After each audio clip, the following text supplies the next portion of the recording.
Ladies, if you're on a journey of healing, self discovery, and reconnecting with your truest essence, your most authentic self, then this is for you.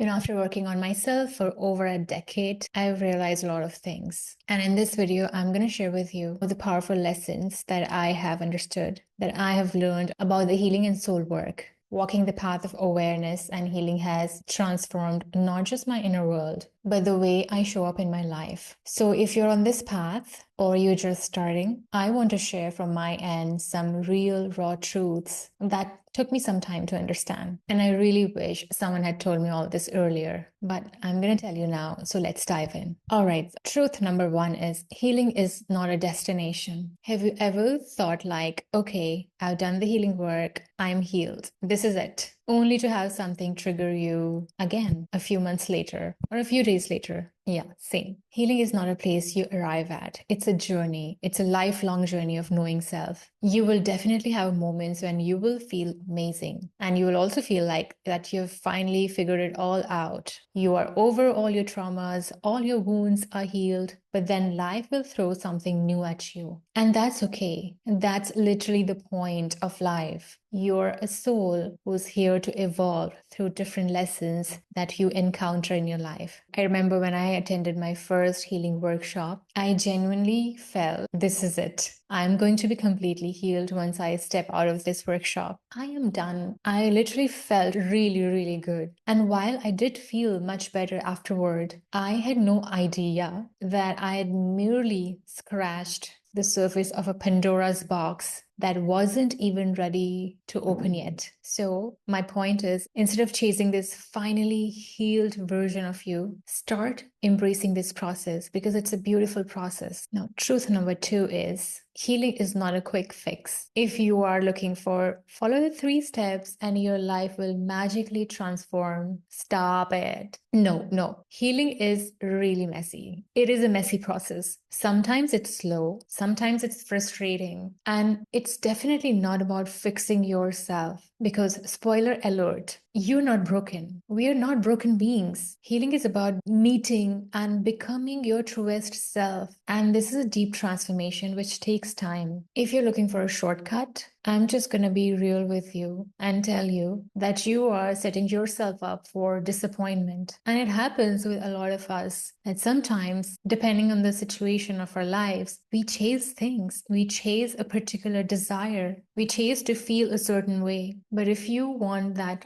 real, deep, embodied experience of feeling and becoming that real, deep experience of soul transformation, then just know that there are no quick fixes. And the real transformation lies in the process of becoming in each moment. Truth number 3 is no one healing method has all the answers. Now, I want to tell you, there are so many amazing tools out there. There are so many amazing healing modalities: breath work, meditation, Akashic records, energy healing, embodiment work.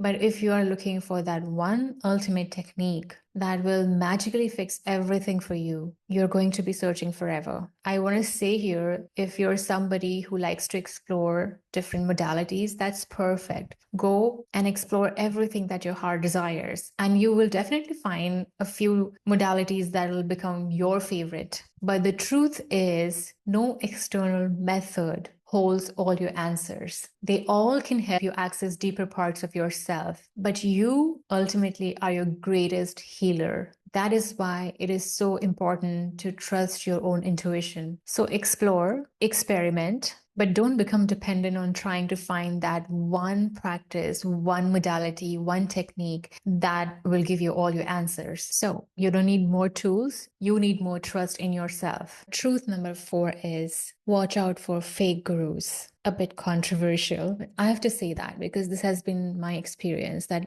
not everyone is actually doing it from pure place. And how do you spot a fake guru? If someone makes you feel like they have all the answers and you cannot find your answers without them, red flag. And if they tell you that their way is the only way, red flag. And if they make you feel small instead of empowered, biggest red flag. In my experience, I've had some amazing, amazing teachers and healers help me out in my journey. And those were the ones who helped me find my own power within me, who did not make me dependent on them. Because the real teacher, the real healer, the real guru will never make you dependent on them. They will help you access your own power. As for me, true teachers guide, help you become your own guru, and fake ones just try to control you. Truth number 5. Your spiritual life and your daily life are not separate. You don't just go to a healing workshop or a meditation session and go back to life like nothing happened, and you decide to keep your normal life separate from your spiritual practices. Real healing shows up in how you respond to your triggers, how you navigate relationships, and how you show up for yourself every single day. Your spiritual work is meant to be lived. The real test isn't how many hours you meditate, how well you do your inner work, or how many times you've experienced the source and energy, the God, in your meditation sessions. It's how you handle yourself in those tough times, those uncomfortable moments in life. Honestly, it's easy to feel enlightened when you're alone in nature or you're attending a retreat. But can you keep the same energy when someone triggers you in real life, when someone cuts you off in traffic? So just remember, your regular life, your daily life is where you implement the work you do in your spiritual practices. And once you understand that this is how we are meant to live this life, there is no going back. You cannot unsee the truth. Truth number 6 is your body is part of your healing. This is very important. Your body is not just a vehicle. It is a sacred container of your soul. And guess what? Your soul communicates through the body. That means your emotions, your physical sensations, that gut feeling, they are all messages. Your soul is evolving using this sacred container. You can do all the healing work sitting in the quantum field, but if you don't integrate that into your body, it won't stick. Or if your body doesn't have the capacity to hold all the wisdom that your soul is trying to channel through you, then you will never be able to truly experience the power of your being. So ignoring your emotions, numbing your body, and disconnecting your spiritual self from your physical self, that's the opposite of healing. Your body holds the wisdom, listen to it. So if you take anything away from this, let it be this. Healing is a journey, not a destination. There is no magic formula. Healing takes time. Trust yourself more than any technique or guru. Your daily life is your spiritual practice. And most importantly, your body, your emotions, your intuition, they are your greatest guides. Honor them. Now, I'd like to hear from you. What's one thing about the healing journey that took you the longest to learn? Drop it in the comments. I really want to have an honest conversation about it. If you resonated with the message, I would love if you can follow me on YouTube. I'll see you next time.